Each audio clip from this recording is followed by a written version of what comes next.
اچھا اب یہ بڑی حیران کن بات ہے, اسے آپ کرامت سمجھیں یا انٹینشنلی ایسا ہوا؟ یہ سیم الفاظ صحیح مسلم کے اندر موجود ہیں حضرت عمر کے بھی. ایک تو وہ بخاری میں حدیث ہے نا, جب آپ کو زخم لگے تو آپ نے 6 رکنی کمیٹی بنائی اور کہا کہ میں اپنے بعد اس امر خلافت میں ان 6 بندوں کے سوا کسی کو حقدار نہیں سمجھتا کہ رسول اللہ اپنی وفات تک ان سے راضی رہے. علی, عثمان, طلحہ, زبیر, عبد الرحمن بن عوف اور سعد بن ابی وقاص, ان میں سے کسی کو خلیفہ چن لینا میرے بعد. اور مسلم شریف میں الفاظ ہیں کہ آپ نے خواب دیکھا کہ ایک مرغے نے آپ کو ٹھونگ ماری ہے.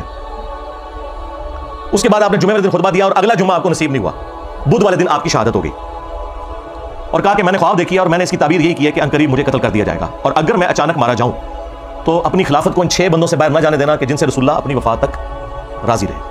اس کے آگے بڑے خطرناک الفاظ ہیں کہ تم دیکھو گے کہ ان 6 بندوں کی مخالفت وہ لوگ کریں گے کہ جن کو میں نے اپنے ہاتھوں سے اسلام کے لیے مارا ہوا ہے, اور اگر وہ مخالفت میں سامنے آ جائیں تو سمجھ لینا کہ یہ لوگ اللہ کے دشمن اور کافر ہیں. اتنے سخت الفاظ ہیں. ہاں جی, ابھی آپ نے تلاش کرنا ہے یہ اللہ کے دشمن کن کو کہا انہوں نے, کہ جن سے میں نے اسلام کے لیے خود جنگ کیا. لوگ کہتے ہیں یہ رومنز اور پرشینز کا ذکر ہو رہا ہے, اور رومنز اور پرشینز کو صحابہ کرام نے اپنے مشورے میں شامل کرنا تھا کہ حضرت آپ بتائیں کہ ہم نے کس کو خلیفہ چننا ہے. اور دوسرا, رومنز اور پرشینز تو رہی کوئی نہیں تھے, وہ تو گر گئے تھے حضرت عمر کے دور میں.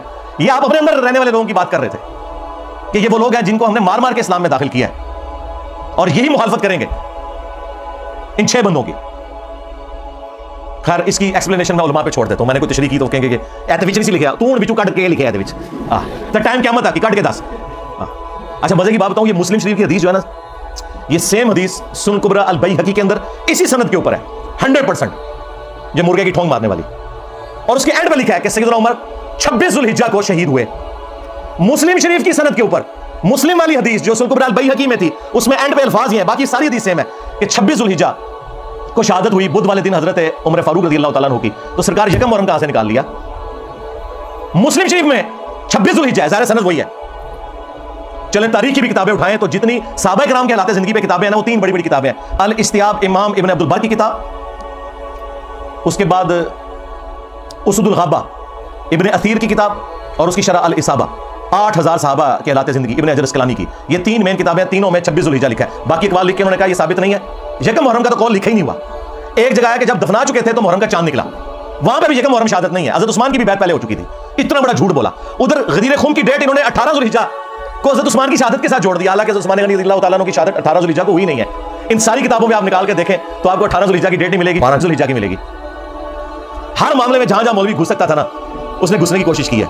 اور میں نے الحمدللہ مسلم شریف سے مولانا شریف کو باہر نکالا ہے. جیسے وہ جب تک آپ کتے کو باہر نہیں نکالتے کنویں سے تو ڈول نکالنے سے وہ پاک نہیں ہوتا, تو یہ مسلم شریف میں الفاظ تھے کہ حضرت عمر نے کہا یہ 6 بندے ایسے ہیں کہ ان کی مخالفت وہ لوگ کریں گے جن کو میں نے اسلام کی خاطر مارا ہوا ہے. سیم الفاظ وہی حضرت عبداللہ بن عمر نے ریپیٹ کیے.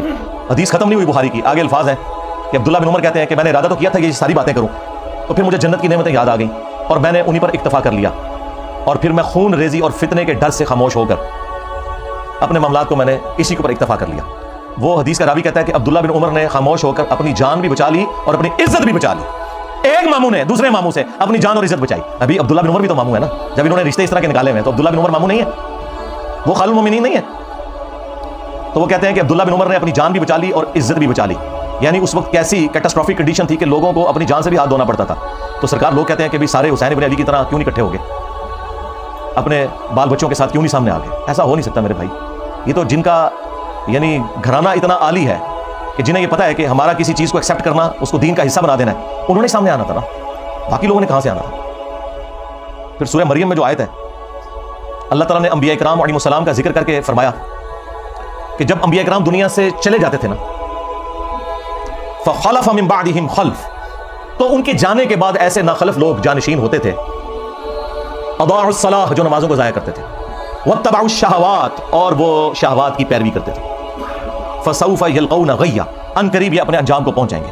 اللہ تعالیٰ نے کہا کہ انبیاء جب بھی دنیا سے جاتے تھے, ان کے جانے کے بعد ناخلف لوگ ان کے جانشین بن جایا کرتے تھے, یعنی کچھ عرصہ گزرنے کے بعد ان قریب یہ اپنی اس گمراہی کی سزا کو پالیں گے. یہ جو سورہ مریم کی آیت ہے نا, یہ سیم فٹنگ ہوئی نبی الاسلام کے کیس میں بھی, اور اس کی ایکسپلینیشن میں وہ صحیح مسلم کی مشہور حدیث ہے جو آپ کو سمجھ نہیں آ سکتی تھی جب تک آپ کو کربلا سمجھ نہ آئے, کہ نبی الاسلام نے فرمایا کہ جب کبھی بھی اللہ نے کسی پیغمبر کو مجھ سے پہلے بھیجا نا, تو اس کے جانسار ساتھی ہواری ہوا کرتے تھے, وہ ہواری بڑے پیشن کے ساتھ اس کی دعوت کو آگے لے کے چلتے تھے, اور جب وہ مخلص لوگ رخصت ہو جاتے تھے نا, تو پھر ایسے ناخلف لوگ اس مسند پہ آگے بیٹھ جاتے تھے جو زبان سے وہ کہتے تھے جو کرتے نہیں تھے,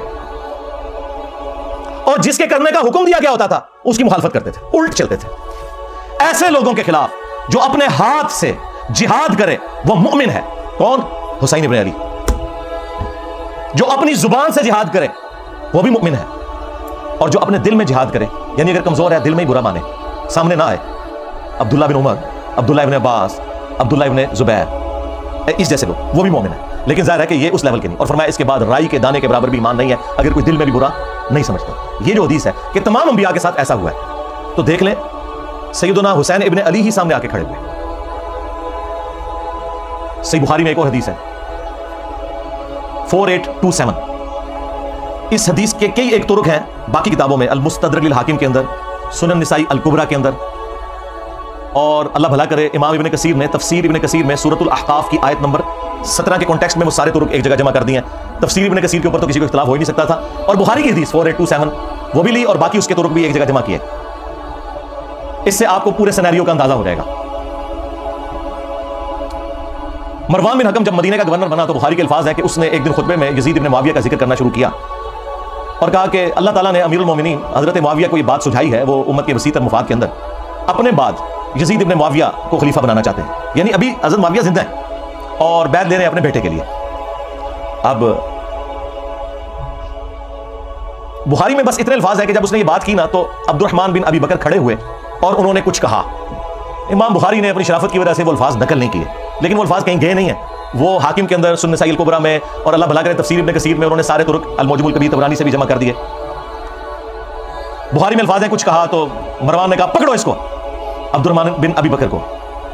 تو وہ بھاگ کر حضرت عائشہ کے حجرے میں چھپ گئے. مسجد نبوی کے ساتھ ہی تھا حجرہ عائشہ, اور یہ حضرت عائشہ کے بھائی بھی لگتے تھے, اور جو ہمارے سب کانٹیننٹ میں کہا جاتا ہے نا سگے بھائی, کہ ماں اور باپ دونوں ایک.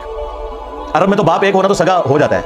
یہ عبد الرحمن بن ابی بکر وہ ہیں کہ جو والدہ ہیں ان کی اور والد دونوں وہی ہیں جو سیدہ عائشہ کے والدین ہیں. اب اس کو غصہ تو تھا لیکن اندر تو نہیں جا سکتا تھا, تو باہر سے اس نے کہا کہ ابو بکر کے بیٹے تیرے بارے میں قرآن میں آیت نازل ہوئی ہے نا, وہ ایک کافر والی آیت لگا دی پکڑ کے. توبہ توبہ, یہ ہیں آل امیہ کی چاکری کرنے والے لوگ, کہ تیرے بارے میں آیت نازل ہوئی تھی نا کہ یہ کہتا ہے کہ اپنے ماں باپ کو کہتا ہے کہ تم لوگ جو مجھے یہ کہتے ہو کہ مرنے کے بعد دوبارہ زندہ کیا جاؤں گا, تو یہ اگلے لوگوں کی کہانی ہے. یہ قرآن کو جو اگلے لوگوں کی کہانیاں کہتا تھا نا ابو بکر کے بیٹے تو ہے وہ. اب حضرت عائشہ کو بڑا غصہ آیا, انہوں نے اندر سے جواب دیا اس کو خاموش ہو جا, آل ابی بکر کے بارے میں کوئی اور آیات نازل نہیں ہوئی جو میری برات میں نازل ہوئی تھی, سورہ نور کی. اور بخاری کی حدیث یہاں پہ ختم ہے, لیکن جو باقی روایتیں ہیں ان میں فلنگ دی بلینکس بھی ہیں. ایک تو یہ کہ وہ عبد الرحمن بن ابی بکر نے کیا بات کی تھی کہ جو امام بخاری نے کہا کہ کچھ کہا تو اس نے کہا پکڑو اس کو, ظاہر ہے چوبے والی گل کی تھی ہے نا. ہاں, انہیں کیا سی کہ سیدھی طرح کہہ کہ تیرا امیر المومنین کیسروں کسرا کے طریقے پہ چلنا چاہتا ہے, ابو بکر اور عمر کے طریقے پر نہیں. کیونکہ اس نے یہ کہا تھا کہ بھائی ابو بکر نے بھی تو عمر کو اپنے بعد خلافت کے منصب پر چھوڑا تھا نا, تو ہمارے امیر المومنین بھی چاہتے ہیں کہ یزید کو چھوڑ دیں. بھائی یزید تو ان کا بیٹا ہے, اور حضرت ابو بکر کا بیٹا تو عبد الرحمن بن ابی بکر سامنے بیٹھا تھا, اس کو تو نہیں بنایا تھا, تو اس کو تو غصہ آنا تھا کہ میں تو کوئی خلیفہ نہیں ہوں, اور تو مثال کون سی دے رہا ہے, کدھر سے جوڑ کے کون سی بات فٹ کر رہا ہے. تو ان کا سیدھی طرح کیا کیسرو کسرا کے طریقے پہ چل رہے ہو. رومنز اور پرشینز وہ بادشاہ اپنے بیٹوں کو نامزد کیا کرتے تھے, اب یہ بات اس کو لگ گئی, ان کا پکڑو انہوں. اور وہاں پہ تو ہے نا کہ حضرت عائشہ نے کہا خاموش ہو جا, آل ابی بکر کے بارے میں تو سورہ نور نازل ہوئی ہے. باقی کتابوں میں حافظ ابن کثیر نے نقل کیا کہ پھر حضرت عائشہ نے اس کو پھر ایک پھکی نہیں پھکا دیا اور کہا مروان تیرے بارے میں اللہ کے نبی علیہ السلام نے فرمایا تھا جب تو اپنے باپ کی پشت میں تھا کہ حکم پر لعنت, اس کی اولاد پر لعنت, تو اسی لعنت کا ٹکڑا ہے. اور نظر آ گیا, اس سے آپ کو سارے کے سارے معاملات کلیئر ہو جائیں گے. یعنی یہ اسٹیپ وائز چیزیں چلی ہیں, اور یہ میں تو آپ کو بخاری شریف بیان کر رہا ہوں, ٹھیک ہے, مسلم شریف بیان کر رہا ہوں. معاملات کس لیول تک بگڑے ہیں. مسلم شریف میں حدیث ہے 4776, عبداللہ بن عمر بن عاص خانہ کعبے کے سائے میں بیٹھے میں اور لوگوں کو حدیث سنا رہے ہیں کہ اپنے امیر کی اطاعت کرو, اطاعت امیر کے اوپر حدیثیں سنا رہے ہیں. ایک تابعی عبد الرحمن بن عبد رب کعبہ کعبے کے سین میں داخل ہوتا ہے, اور وہ جب ان کی گفتگو سنتا ہے تو کہتا ہے کہ حضرت یہ حدیث آپ نے خود نبی علیہ السلام سے سنی تھی کہ حکمرانوں کی اطاعت کرنی ہے. ان کا ہاں, میرے کانوں نے سنا, میری آنکھوں نے نبی علیہ السلام کو دیکھا, میرے دل نے آپ کی بات یاد کی. آگے تو اس نے ایسی بات کر دی کہ وہ ایکسپیکٹ نہیں کر رہے تھے. انہوں نے کہا آپ تو ہمیں کہہ رہے ہیں کہ امیر کی اطاعت کرو, اور آپ کے چچا کا لڑکا معاویہ ابن ابی سفیان جو ہمارا حکمران ہے وہ تو ہمیں حکم دیتا ہے کہ ہم لوگوں کو ناحق قتل کریں اور حرام طریقے سے ان کا مال ہڑپ کریں, جبکہ قرآن میں اللہ تعالیٰ فرماتا ہے سورہ النساء کی آیت نمبر 29 تابعی نے کوٹ کر دی کہ ایک دوسرے کا مال ناحق طریقے سے ہڑپ مت کرو اور ایک دوسرے کو قتل نہ کرو. اب آپ ہمیں بتائیں کہ ہم اللہ کی بات مانیں یا اپنے حکمران کی بات مانیں, معاویہ ابن ابی سفیان کی. اب عبداللہ بن عمر بن عاص تھوڑی دیر کے لیے خاموش ہو گئے, پھر انہوں نے سر اٹھا کر کہا کہ آندھا سے انجینئر کو نہیں دیکھنا.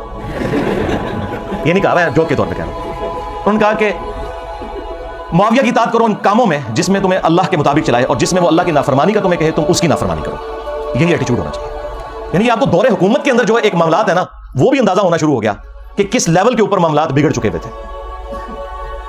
پھر صلح حسن کے حوالے سے بھی باتیں کرتے ہیں, وہ بھی آپ میرے اس میں پڑھ لیجیے گا, میری ویڈیوز بھی ریکارڈ ہیں. کربلا کے بعد کون سی صلح حسن رہ گئی؟ حسن ابن علی نے اس لیے صلح کی تھی کہ آپ انہیں زہر دے دیتے. المصنف ابن ابی شیبہ میں موجود ہے, زہر دیا گیا. اور ابو داؤد میں تو اتنی رکت انگیز حدیث ہے کہ پھر دربار شام میں اس چیز کی خوشی منائی گئی.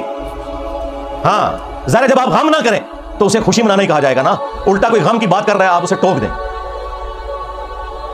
مقدام بن مادی کر بیٹھے ہوئے ہیں, یہ حدیث مسند احمد میں بھی ہے اور سنن ابی داؤد میں بھی. شیخ زبیلی زئی اور شیخ ناصر الدین البانی دونوں نے اس حدیث کو ٹھیک کہا ہے. مقدام بن مادی کر بیٹھے ہوئے ہیں امیر شام کے دربار میں, اور اتنے میں خبر پہنچتی ہے کہ حسن ابن علی شہید ہو گئے. تو مقدام بن مادی کر پڑھتے ہیں انا للہ و انا الیہ راجعون. ظاہر ہے عام مسلمان کی موت پہ بھی آپ نے یہی پڑھنا ہے. تو اب امام داؤد نے کہا کہ قال رجل, ایک مرد نے کہا. وہ کس مرد نے کہا؟ وہ مسند احمد میں ہے, قال معاویہ, معاویہ نے کہا تم حسن کے مرنے کو مصیبت سمجھتے ہو؟ اللہ اکبر. جب شاہ صاحب یہ بات کر رہے ہو تو شاہ کے وفادار تو ایک ہاتھ آگے جائیں گے. وہاں ایک چمچا بیٹھا تھا امیر شام کا, اس نے کہا حسن تو ایک آگ کا انگارہ تھا جسے اللہ نے بجھا دیا. نعوذ باللہ. اس جملے کا مطلب آپ سمجھتے کیا ہے؟ یعنی حسن کے ساتھ ظاہر ہے یہ ایک پیس ٹریٹی اور صلح حسن ہوئی تھی, کچھ شرائط تھیں, تو آگ کا انگارہ اس لیے تھا کہ کسی بھی وقت ان شرائط کے ٹوٹنے کے اوپر حسن قیام کر سکتے ہیں, جو ان سے ہم نے وعدہ خلافیاں بھی کی ہیں اتنی زیادہ, سوائے ایک خمس ملتا تھا, باقی تو کوئی بھی شرط پہ عمل نہیں ہوا. تو حسن آگ کا ایک انگارہ تھا جسے اللہ نے بجھا دیا. اب یہ بات حضرت مقدام بن مادی کرب نے جب سنی تو انہیں تو لگی آگ. انہوں نے کہا کہ معاویہ تم نے مجھ سے ایسی بات کی ہے جس سے مجھے تکلیف ہوئی ہے, اللہ کی قسم میں اس وقت تک یہاں سے نہیں اٹھوں گا جب تک تمہیں بھی اسی طرح تکلیف نہ دوں. اور معاویہ اگر میں سچ بولوں تو میری تصدیق کرنا, اور اگر جھوٹ بولوں تو کہہ دینا کہ میں جھوٹ بول رہا ہوں. پھر انہوں نے کہا کہ اے معاویہ, کیا اللہ کے نبی علیہ السلام نے یہ نہیں فرمایا تھا کہ چیتوں اور درندوں کی کھالیں ان کو پہننے, ان کو اوڑھنے سے کیا اللہ کے نبی علیہ السلام نے منع نہیں فرمایا تھا؟ کیا اللہ کے نبی صلی اللہ علیہ وآلہ وسلم نے سونے چاندی کے جو برتن ہیں ان کو استعمال کرنے سے منع نہیں فرمایا تھا؟ اب وہ جو حرمت والی چیزیں وہ گنواتے چلے گئے اور حضرت معاویہ تصدیق کرتے چلے گئے, اور اینڈ پہ پتا انہوں نے کیا بولا؟ انہوں نے کہا یہ سارے حرام کام تیرے گھر میں ہو رہے ہیں. ٹھیک ہے, یعنی تیرے اپنے گھر کی حالت یہ ہے اور تو حسن بن علی کے بارے میں بات کر رہا ہے. اور پھر انہوں نے ایک جملہ بولا کہ میں حسن کی موت کو مصیبت کیوں نہ جانوں کہ اللہ کے نبی علیہ السلام اپنے زانوں پر ایک طرف حسن ابن علی کو بٹھاتے تھے, دوسری طرف حسین ابن علی کو, اور کہتے تھے حسن مجھ سے ہے, حسین علی سے ہے. اب یہ ساری کی ساری عزت افزائی انورٹڈ کاماز میں جب کروائی میرے شام نے, تو انہوں نے کہا مقدام مجھے پتا تھا میں باتوں میں تم سے نہیں جیت سکتا. اور پھر انہوں نے کہا کہ لاؤ مال و دولت مقدام کو بھی دو, ان کے ساتھیوں کو بھی دو. تو مقدام کو جو انہوں نے گفٹ دیے وہ وہی انہوں نے غریب لوگوں میں ادھر ہی تقسیم کر دیے. بعد میں پھر امیر شام نے پوچھا کہ وہ گفٹس کا کیا بنا, تو انہوں نے کہا کہ مقدام نے تو سب کچھ یہیں پہ تقسیم کر دیا. تو انہوں نے پھر ان کی تعریف کی کہ ہاں مقدام تو پھر مقدام ہے. یعنی وہی جو حکمرانی کی مجبوریاں ہیں جڑی ہوئی وہ مجبور کرتی ہیں. کہاں بنو عباس نے شیعہ علی کو استعمال کیا بنو امیہ کو لٹنے کے لیے, اور جب حاکم بنے تو بنو امیہ سے بھی زیادہ مظالم کرنے شروع کر دیے. کیوں؟ یہ بس ایک کرسی کا تقاضا تھا, یہ جس کے نیچے جاتی ہے نا اس کے اندر وہ ساری خرابیاں پیدا ہونا شروع ہو جاتی ہیں. اور تو مجھے کریٹیکل ایک بات یاد آ گئی. اکثر آپ لوگ سنتے ہوں گے کہ جی وہ انجینئر صاحب خام خواہ الزامات لگاتے ہیں کہ بنو امیہ کے ممبروں سے سب و شتم ہوتا تھا. میں نے تو کافی ان کو روایتیں دکھائی ہیں, اس میں بھی کافی ساری میری ویڈیو بھی ریکارڈ ہے. ایک مسلم کی حدیث جو بخاری میں موجود ہے وہ سارے کے سارے پول کو کھول دیتی ہے ان کی. اس کا کچھ حصہ بخاری کے اندر ہے اور تفصیل اس کی مسلم کے اندر موجود ہے, اور مسلم شریف میں اس کو سپورٹیو ایک اور حدیث بھی موجود ہے. اسی کے اوپر میرا خیال میں اتفاق کرتا ہوں. میں نے تو کہا تھا کہ میں نے برکت حاضری لگوانی ہے نا اس موقع کے اوپر, تو وہ لگوا لوں. آپ کو پتا ہے کہ تقی عثمانی صاحب نے امیر شام کے دفاع کے اوپر ایک جھوٹی کتاب لکھی ہے اپنے زوم میں مودودی صاحب کے رد پہ, اور اس میں انہوں نے عجیب و غریب باتیں لکھی. ان میں سے ایک یہ لکھی کہ یہ حضرت علی پہ سب و شتم کرنا کوئی ثابت نہیں. ایک روایت بخاری میں ملتی ہے اس میں بھی سب کا لفظ ہے اور سب کا مطلب تنقید ہوتا ہے, اور یہ جملہ انہوں نے ساری دیوبندی عوام کو رٹوا دیا. بھائی اگر یہ تو انہوں نے جان بوجھ کے کیا ہے تو پھر تو منافقت کی ہے. یہ تو بہت بڑا حکم ہے, ہم نہیں لگاتے. ہم یہ کہتے ہیں کہ انہیں پتہ نہیں ہوگا, یعنی وہ اس ٹاپک پہ جاہل تھے. تو یہی تو ہم کہہ رہے ہیں کہ علماء جاہل ہیں. ہاں, کیونکہ اگر جاہل نہیں مانیں گے پھر منافق ماننا پڑے گا کہ اگر پتہ تھا تو جان بوجھ کے ایسا جھوٹ کیوں بولا. یہ سیم حدیث مسلم کے اندر موجود تھی کہ آل مروان میں سے ایک بندہ مدینے کا گورنر بنا, اور اس نے شیعان علی میں سے سہل ابن سعد الساعدی کو بلایا ممبر پر اور کہا کہ آپ حضرت علی رضی اللہ تعالیٰ عنہ کے اوپر سب کرو. اور جب انہوں نے انکار کیا تو کہا کہ چلو تم یوں کہہ لو لعن اللہ ابو تراب, نعوذ باللہ, ابو تراب پر لعنت ہو, نعوذ باللہ. یہ بنو امیہ ابو تراب نام کو نا حقارت کے طور پر, مٹی والا. تو حضرت سہل ابن سعد نے کہا لگایا, انہوں نے کہا کہ علی تو اسلام سے بڑے خوش ہوتے تھے, یہ تو نبی الاسلام نے ان کی کنیت ابو تراب رکھی ہوئی تھی. تو وہاں پہ الفاظ ہے لعن اللہ ابا تراب، یعنی ابو تراب کہنا اور لعنت کے ساتھ. یہ کہتے ہیں سب کا مطلب تنقید ہے، تو امام مسلم نے سب کا ترجمہ خود کر دیا ہوا ہے یہ بتا کے یہ لعن اللہ ابا تراب کہتے تھے. اب تک عثمانی صاحب نے اگر جان بوجھ کے یہ روایت چھپائی ہے مسلم کی 6229 تو منافقت کی ہے، لیکن یہ بہت بڑا شرعی حکم ہے. ہم اس نے ظن رکھتے ہیں کہ ان بیچاروں کو پتہ ہی کچھ نہیں، جس طرح ان کے بڑوں کو کچھ نہیں پتا تھا. اب آ جائے وہ حدیث 6220 امیر شام کے دربار میں حضرت سعد ابن ابی وقاص کو امیر شام کہتے ہیں کہ تجھے کون سی چیز روکتی ہے؟ الفاظ امر معاویہ، معاویہ نے حکم دیا. تو سعد ابن ابی وقاص نے کہا کہ میں کبھی بھی علی کے اوپر سب یعنی کہ لعنت نہیں کروں گا، کیونکہ دوسری حدیث میں لعنت کے الفاظ موجود ہیں. تو ان کا تمہیں کون سی چیز روکتی ہے کہ تم ابو تراب کے اوپر سب نہیں کر رہے؟ ابو تراب. اور یہ وابیوں کا جو ابا ہے نا ابن تیمیہ، اس نے اس روایت کو منہاج السنہ میں کوٹ کیا ہے اور اس نے خود مانا ہے، اس نے فلنگ دی بلینکس کیا ہے کہ ماموں نے حکم دیا تھا سب کروانے کا. ان کا ابا مان گیا کیا؟ اب یہ پتہ نہیں کیوں نہیں اپنے ابے کو مانتے. مسلم شریف میں لکھا ہوا تھا.